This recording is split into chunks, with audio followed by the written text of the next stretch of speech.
A Christmas Carol by Charles Dickens. Narrated by Rhonda Parker. Stave 1. Marley's Ghost. Marley was dead, to begin with. There is no doubt whatever about that. The register of his burial was signed by the clergyman, the clerk, the undertaker, and the chief mourner. Scrooge signed it, and Scrooge's name was good pon change for anything he chose to put his hand to. Old Marley was as dead as a doornail. Mind, I don't mean to say that I know, of my own knowledge, what there is particularly dead about a doornail. I might have been inclined myself to regard a coffin nail as the deadliest piece of ironmongery in the trade. But the wisdom of our ancestors is in the simile, and my unhallowed hands shall not disturb it, or the country's done for. You will therefore permit me to repeat, emphatically, that Marley was as dead as a doornail. Scrooge knew he was dead? Of course he did. How could it be otherwise? Scrooge and he were partners for I don't know how many years. Scrooge was his sole executor, his sole administrator, his sole assign, his sole residuary legatee, his sole friend, and sole mourner. And even Scrooge was not so dreadfully cut up by the sad event, but that he was an excellent man of business on the very day of the funeral, and solemnized it with an undoubted bargain. The mention of Marley's funeral brings me back to the point I started from. There is no doubt that Marley was dead. This must be distinctly understood, or nothing wonderful can come of the story I am going to relate.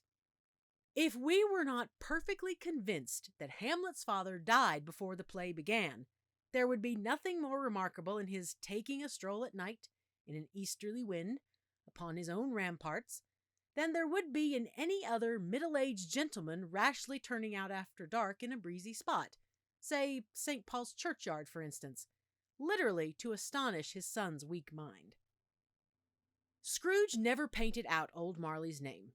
There it stood, years afterwards, above the warehouse door. Scrooge and Marley. The firm was known as Scrooge and Marley. Sometimes people new to the business called Scrooge, and sometimes Marley, but he answered to both names. It was all the same to him. Oh, but he was a tight-fisted hand at the grindstone, Scrooge. A squeezing, wrenching, grasping, scraping, clutching, covetous old sinner. Hard and sharp as flint, from which no steel had ever struck out generous fire. Secret and self-contained, and solitary as an oyster. The cold within him froze his old features, nipped his pointed nose, shriveled his cheek, stiffened his gait, made his eyes red, his thin lips blue, and spoke out shrewdly in his grating voice. A frosty rime was on his head, and on his eyebrows, and his wiry chin. He carried his own low temperature always about with him. He iced his office in the dog days, and didn't thaw it 1 degree at Christmas. External heat and cold had little influence on Scrooge. No warmth could warm, no wintry weather chill him. No wind that blew was bitterer than he. No falling snow was more intent upon its purpose, no pelting rain less open to entreaty. Foul weather didn't know where to have him. The heaviest rain, and snow, and hail, and sleet could boast of the advantage over him in only one respect. They often came down handsomely, and Scrooge never did. Nobody ever stopped him in the street to say, with gladsome looks, "My dear Scrooge, how are you? When will you come to see me?" No beggars implored him to bestow a trifle. No children asked him what was o'clock. No man or woman ever once in all his life inquired the way to such and such a place of Scrooge. Even the blind men's dogs appeared to know him, and when they saw him coming on, would tug their owners into doorways and up courts, and then would wag their tails as though they said, "No eye at all is better than an evil-eyed dark master." But what did Scrooge care? It was the very thing he liked. To edge his way along the crowded paths of life, warning all human sympathy to keep its distance, was what the knowing ones call nuts to Scrooge. Once upon a time, of all the good days in the year, on Christmas Eve, old Scrooge sat busy in his counting house. It was cold, bleak, biting weather, foggy withal, and he could hear the people in the court outside go wheezing up and down, beating their hands upon their breast and stamping their feet upon the pavement stones to warn them. The city clocks had only just gone 3, but it was quite dark already.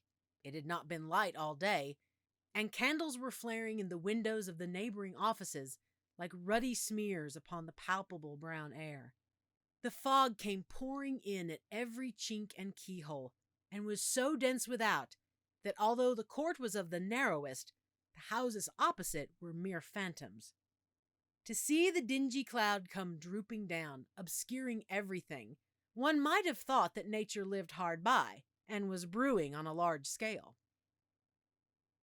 The door of Scrooge's counting house was open, that he might keep an eye upon his clerk, who in a dismal little cell beyond, a sort of tank, was copying letters.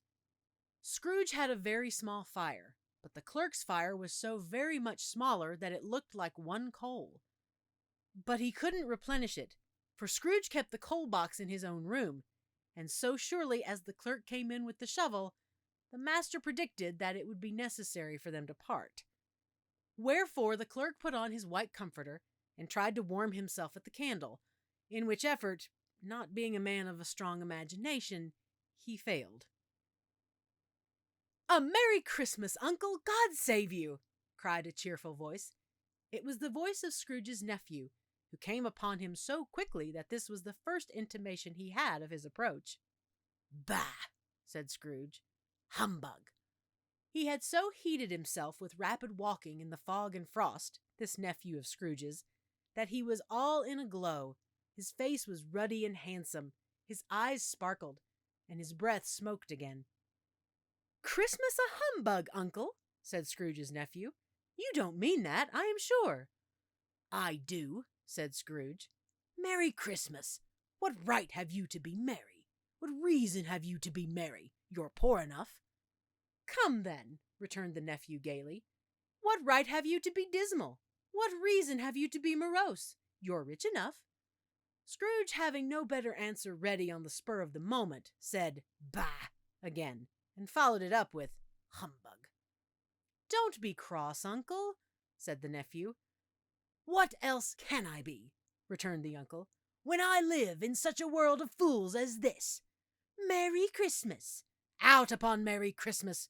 What's Christmas time to you but a time for paying bills without money, a time for finding yourself a year older, but not an hour richer, a time for balancing your books and having every item in 'em through a round dozen of months presented dead against you?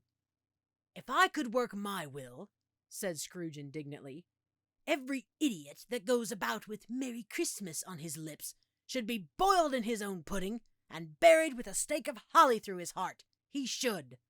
"Uncle!" pleaded the nephew. "Nephew!" returned the uncle sternly. "Keep Christmas in your own way, and let me keep it in mine." "Keep it?" repeated Scrooge's nephew. "But you don't keep it." "Let me leave it alone, then," said Scrooge. "Much good may it do you.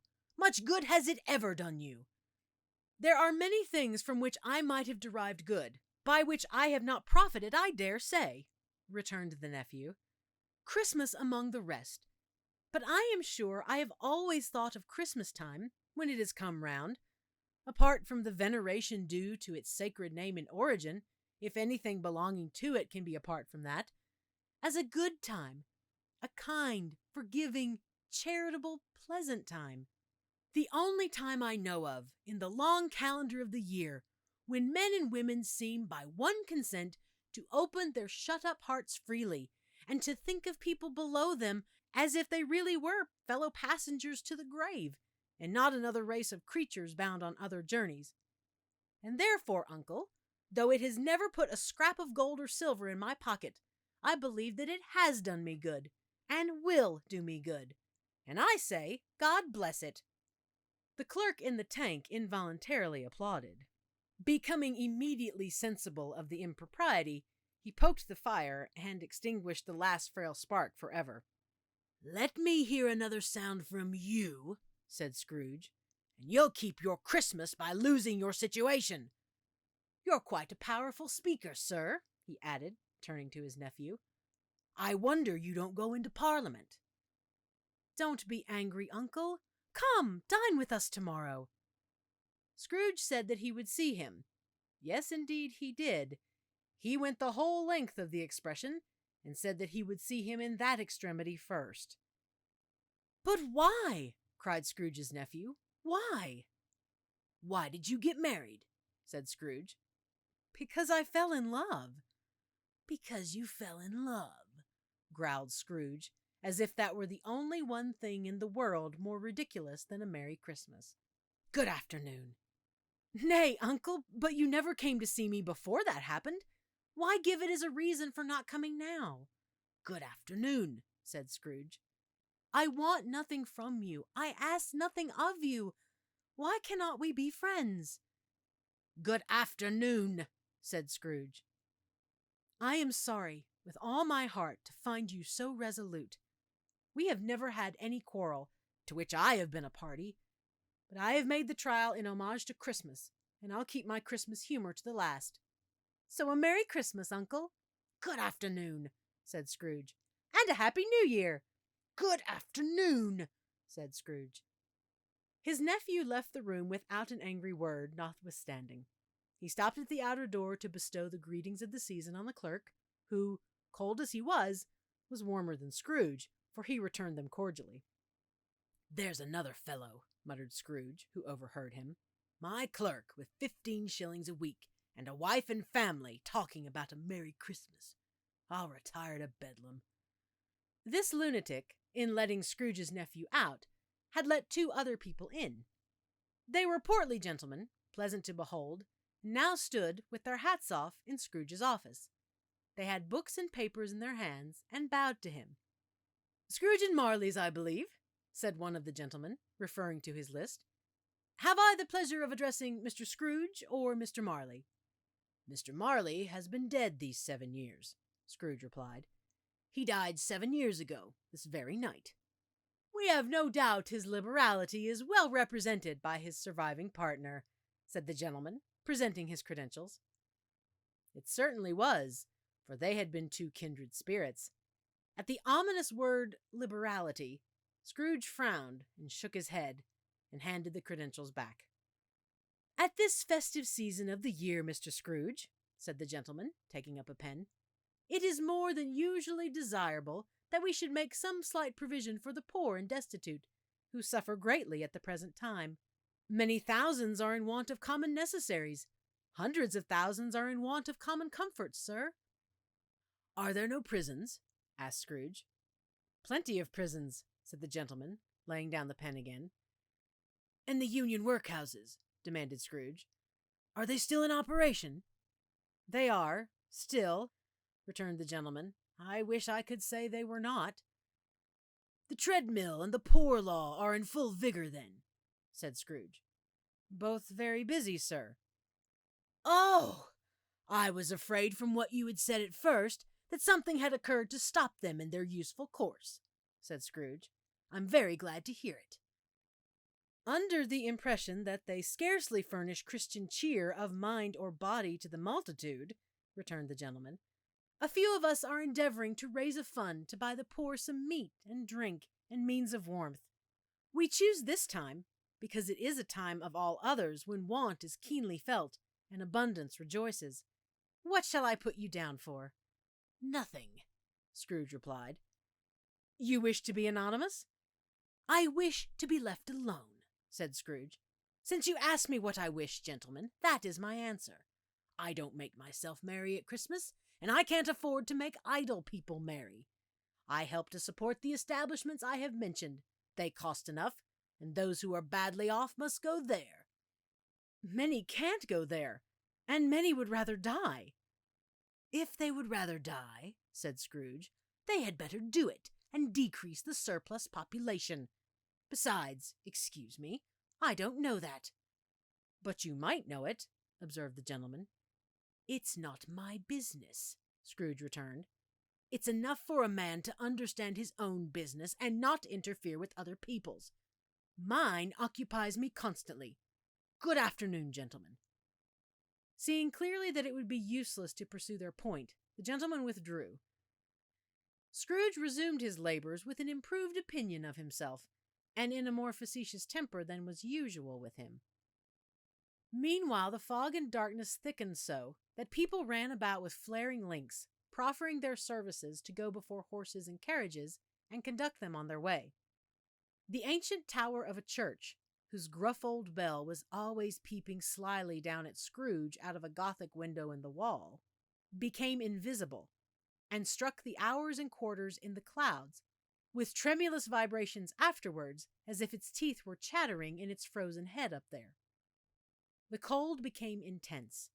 In the main street, at the corner of the court, some laborers were repairing the gas pipes, and had lighted a great fire in a brazier, round which a party of ragged men and boys were gathered, warming their hands and winking their eyes before the blaze in rapture. The water plug being left in solitude, its overflowing sullenly congealed and turned into misanthropic ice.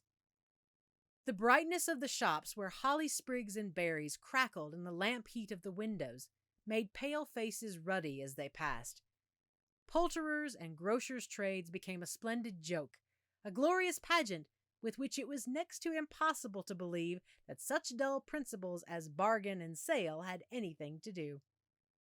The Lord Mayor, in the stronghold of the mighty mansion house, gave orders to his 50 cooks and butlers to keep Christmas as a Lord Mayor's household should, and even the little tailor, whom he had fined 5 shillings on the previous Monday for being drunk and bloodthirsty in the streets, stirred up tomorrow's pudding in his garret, while his lean wife and the baby sallied out to buy the beef. Foggier yet and colder. Piercing, searching, biting cold. If the good St. Dunstan had but nipped the evil spirit's nose with a touch of weather such as that, instead of using his familiar weapons, then indeed he would have roared to lusty purpose. The owner of one scant young nose, gnawed and mumbled by the hungry cold as bones are gnawed by dogs, stooped down at Scrooge's keyhole to regale him with a Christmas carol, but at the first sound of "God bless you, merry gentlemen, may nothing you dismay," Scrooge seized the ruler with such an energy of action that the singer fled in terror, leaving the keyhole to the fog and even more congenial frost. At length the hour of shutting up the counting-house arrived. With an ill will, Scrooge dismounted from his stool and tacitly admitted the fact to the expectant clerk in the tank, who instantly snuffed his candle out and put on his hat. "You'll want all day tomorrow, I suppose," said Scrooge. "If quite convenient, sir." "It's not convenient," said Scrooge, "and it's not fair. If I was to stop half a crown for it, you'd think yourself ill-used, I'll be bound." The clerk smiled faintly. "And yet," said Scrooge, "you don't think me ill-used when I pay a day's wages for no work." The clerk observed that it was only once a year. "A poor excuse for picking a man's pocket every 25th of December," said Scrooge, buttoning his greatcoat to the chin. "But I suppose you must have the whole day. Be here all the earlier next morning." The clerk promised that he would, and Scrooge walked out with a growl. The office was closed in a twinkling, and the clerk, with the long ends of his white comforter dangling below his waist, for he boasted no greatcoat, went down a slide on Cornhill, at the end of a lane of boys, 20 times in honor of its being Christmas Eve, and then ran home to Camden Town as hard as he could pelt, to play at blind man's buff. Scrooge took his melancholy dinner in his usual melancholy tavern, and having read all the newspapers, and beguiled the rest of the evening with his banker's book, went home to bed. He lived in chambers which had once belonged to his deceased partner. They were a gloomy suite of rooms, in a lowering pile of building up a yard, where it had so little business to be that one could scarcely help fancying it must have run there when it was a young house, playing at hide-and-seek with other houses, and forgotten the way out again. It was old enough now, and dreary enough, for nobody lived in it but Scrooge, the other rooms being all let out as offices. The yard was so dark that even Scrooge, who knew its every stone, was fain to grope with his hands. The fog and frost so hung about the black old gateway of the house that it seemed as if the genius of the weather sat in mournful meditation on the threshold. Now, it is a fact that there was nothing at all particular about the knocker on the door, except that it was very large. It is also a fact that Scrooge had seen it, night and morning, during his whole residence in that place. Also, that Scrooge had as little of what is called fancy about him as any man in the city of London, even including, which is a bold word, the corporation, alderman, and livery. Let it also be borne in mind that Scrooge had not bestowed one thought on Marley since his last mention of his 7 years dead partner that afternoon. And then let any man explain to me, if he can, how it happened that Scrooge, having his key in the lock of the door, saw in the knocker, without its undergoing any intermediate process of change, not a knocker, but Marley's face. Marley's face. It was not an impenetrable shadow as the other objects in the yard were, but had a dismal light about it, like a bad lobster in a dark cellar. It was not angry or ferocious, but looked at Scrooge as Marley used to look, with ghostly spectacles turned up on its ghostly forehead.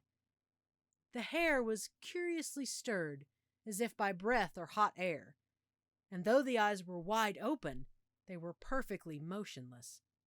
That, and its livid color, made it horrible, but its horror seemed to be in spite of the face and beyond its control, rather than a part of its own expression. As Scrooge looked fixedly at this phenomenon, it was a knocker again. To say that he was not startled, or that his blood was not conscious of a terrible sensation to which it had been a stranger from infancy, would be untrue. But he put his hand upon the key he had relinquished, turned it sturdily, walked in, and lighted his candle. He did pause, with a moment's irresolution, before he shut the door, and he did look cautiously behind it at first, as if he half expected to be terrified with the sight of Marley's pigtail sticking out into the hall. But there was nothing on the back of the door except the screws and nuts that held the knocker on, so he said, "Pooh, pooh," and closed it with a bang. The sound resounded through the house like thunder. Every room above, and every cask in the wine merchant's cellars below, appeared to have a separate peal of echoes of its own. Scrooge was not a man to be frightened by echoes.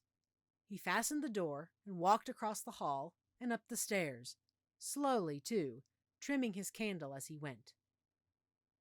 You may talk vaguely about driving a coach and six up a good old flight of stairs, or through a bad young Act of Parliament, but I mean to say you might have gotten a hearse up that staircase and taken it broadwise, with the splinter bar towards the wall and the door towards the balustrades, and done it easy. There was plenty of width for that, and room to spare, which is perhaps the reason why Scrooge thought he saw a locomotive hearse going on before him in the gloom. Half a dozen gas lamps out of the street wouldn't have lighted the entry too well, so you may suppose that it was pretty dark with Scrooge's dip. Up Scrooge went, not caring a button for that. Darkness is cheap, and Scrooge liked it. But before he shut his heavy door, he walked through his rooms to see that all was right. He had just enough recollection of the face to desire to do that. Sitting room, bedroom, lumber room. All as they should be. Nobody under the table, nobody under the sofa, a small fire in the grate, spoon and basin ready, and the little saucepan of gruel, Scrooge had a cold in his head, upon the hob.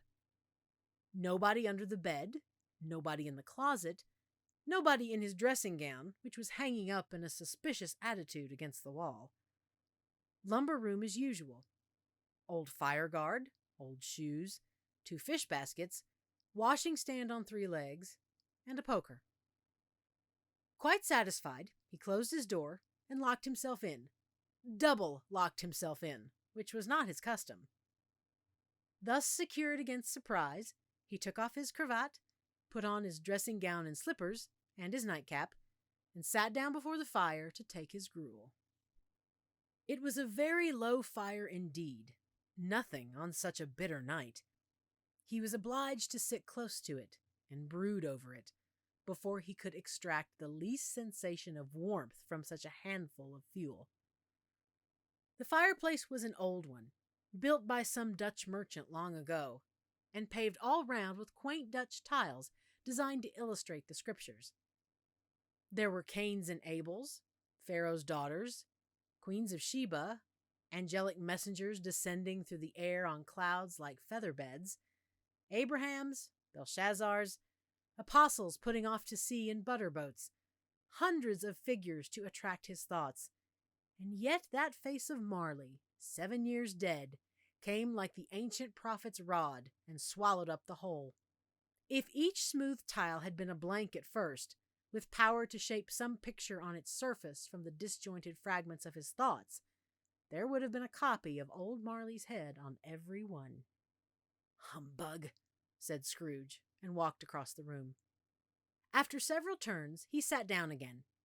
As he threw his head back in the chair, his glance happened to rest upon a bell, a disused bell that hung in the room and communicated for some purpose now forgotten with a chamber in the highest story of the building.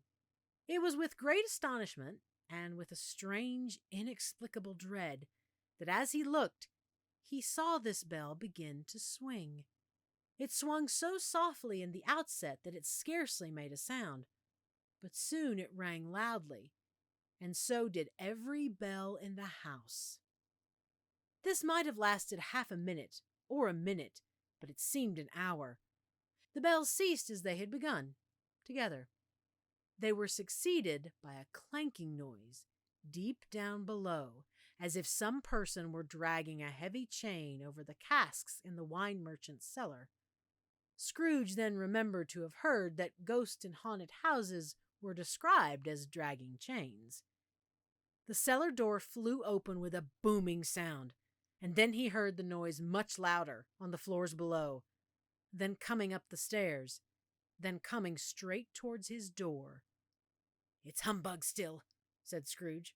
"I won't believe it." His color changed, though, when, without a pause, it came on through the heavy door and passed into the room before his eyes. Upon its coming in, the dying flame leaped up, as though it cried, "I know him! Marley's ghost!" and fell again. The same face, the very same.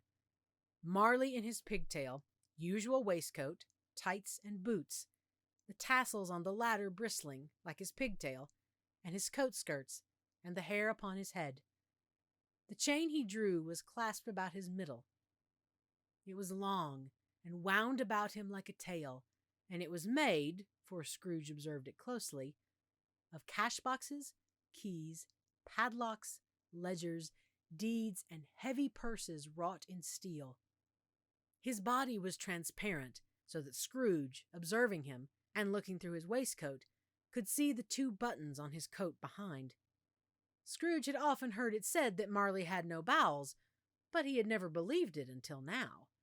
No, nor did he believe it even now, though he looked the phantom through and through, and saw it standing before him, though he felt the chilling influence of its death-cold eyes, and marked the very texture of the folded kerchief bound about its head and chin, which wrapper he had not observed before, he was still incredulous, and fought against his senses.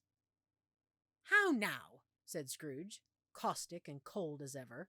"What do you want with me?" "Much." Marley's voice, no doubt about it. "Who are you?" "Ask me who I was." "Who were you, then?" said Scrooge, raising his voice. "You're particular for a shade." He was going to say "to a shade," but substituted this as more appropriate. "In life, I was your partner, Jacob Marley." Can you sit down?" asked Scrooge, looking doubtfully at him. "I can." "Do it, then." Scrooge asked the question because he didn't know whether a ghost so transparent might find himself in a condition to take a chair, and felt that in the event of it being impossible, it might involve the necessity of an embarrassing explanation. But the ghost sat down on the opposite side of the fireplace as if he were quite used to it. "You don't believe in me," observed the ghost. "I don't," said Scrooge. "What evidence would you have of my reality beyond that of your senses?" "I don't know," said Scrooge. "Why do you doubt your senses?" "Because," said Scrooge, "a little thing affects them. A slight disorder of the stomach makes them cheats. You may be an undigested bit of beef, a blob of mustard, a crumb of cheese, a fragment of an underdone potato. There's more of gravy than grave about you, whatever you are." Scrooge was not much in the habit of cracking jokes, nor did he feel, in his heart, by any means waggish then. The truth is that he tried to be smart, as a means of distracting his own attention, and keeping down his terror, for the spectre's voice disturbed the very marrow in his bones. To sit, staring at those fixed glazed eyes, in silence for a moment, would play, Scrooge felt, the very deuce with him. There was something very awful, too, in the spectre's being provided with an infernal atmosphere of its own. Scrooge could not feel it himself, but this was clearly the case, for though the ghost sat perfectly motionless, its hair, and skirts, and tassels were still agitated as by the hot vapor from an oven. "You see this toothpick?" said Scrooge, returning quickly to the charge, for the reason just assigned, and wishing, though it were only for a second, to divert the vision's stony gaze from himself. "I do," replied the ghost. "You are not looking at it," said Scrooge. "But I see it," said the ghost, notwithstanding. "Well," returned Scrooge, "I have but to swallow this, and be for all the rest of my days persecuted by a legion of goblins, all of my own creation. Humbug, I tell you, humbug!" At this the spirit raised a frightful cry, and shook its chain with such a dismal and appalling noise that Scrooge held on tight to his chair to save himself from falling in a swoon. But how much greater was his horror when the phantom, taking off the bandage round its head, as if it were too warm to wear indoors, its lower jaw dropped down upon its breast. Scrooge fell upon his knees and clasped his hands before his face. "Mercy!" he said. "Dreadful apparition, why do you trouble me?" "Man of the worldly mind," replied the ghost, "do you believe in me or not?" "I do," said Scrooge. "I must. But why do spirits walk the earth, and why do they come to me?" "It is required of every man," the ghost returned, "that the spirit within him should walk abroad among his fellow-men, and travel far and wide. And if that spirit does not go forth in life, it is condemned to do so after death. It is doomed to wander through the world, oh, woe is me, and witness what it cannot share, but might have shared on earth, and turned to happiness." Again the spectre raised a cry, and shook its chain, and wrung its shadowy hands. "You are fettered," said Scrooge, trembling. "Tell me why?" "I wear the chain I forged in life," replied the ghost. "I made it link by link, and yard by yard. I girded it on of my own free will, and of my own free will I wore it. Is its pattern strange to you?" Scrooge trembled more and more. "Or would you know," pursued the ghost, "the weight and length of the strong coil you bear yourself? It was full as heavy and as long as this 7 Christmas Eves ago. You have labored on it since. It is a ponderous chain." Scrooge glanced about him on the floor, in the expectation of finding himself surrounded by some 50 or 60 fathoms of iron cable, but he could see nothing. "Jacob," he said imploringly, "oh, Jacob Marley, tell me more. Speak comfort to me, Jacob." "I have none to give," the ghost replied. "It comes from other regions, Ebenezer Scrooge, and is conveyed by other ministers to other kinds of men. Nor can I tell you what I would. A very little more is all permitted to me. I cannot rest. I cannot stay. I cannot linger anywhere. My spirit never walked beyond our counting-house. Mark me. In life, my spirit never roved beyond the narrow limits of our money-changing hole, and weary journeys lie before me." It was a habit with Scrooge, whenever he became thoughtful, to put his hands in his breeches pockets. Pondering on what the ghost had said, he did so now, but without lifting his eyes or getting off his knees. "You must have been very slow about it, Jacob," Scrooge observed in a businesslike manner, though with humility and deference. "Slow?" the ghost repeated. "7 years dead," mused Scrooge, "and traveling all the time." "The whole time," said the ghost. "No rest, no peace. Incessant torture of remorse." "You travel fast?" said Scrooge. "On the wings of the wind," replied the ghost. "You might have got over a great quantity of ground in 7 years," said Scrooge. The ghost, on hearing this, set up another cry, and clanked its chain so hideously in the dead silence of the night that the ward would have been justified in indicting it for a nuisance. "Oh, captive, bound, and double ironed!" cried the phantom. "Not to know that ages of incessant labor by immortal creatures, for this earth must pass into eternity before the good of which it is susceptible is all developed. Not to know that any Christian spirit working kindly in its little sphere, whatever it may be, will find its mortal life too short for its vast means of usefulness. Not to know that no space of regret can make amends for one life's opportunity misused. Yet such was I. Oh, such was I." "But you were always a good man of business, Jacob," faltered Scrooge, who now began to apply this to himself. "Business!" cried the ghost, wringing its hands again. "Mankind was my business. The common welfare was my business.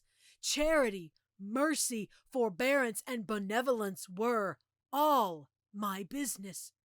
The dealings of my trade were but a drop of water in the comprehensive ocean of my business."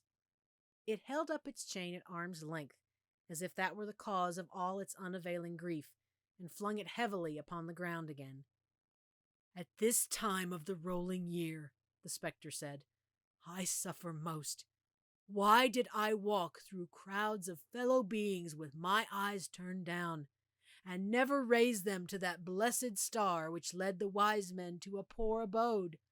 Were there no poor homes to which its light would have conducted me?"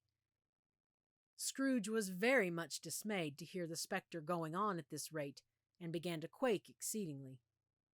"Hear me," cried the ghost. "My time is nearly gone."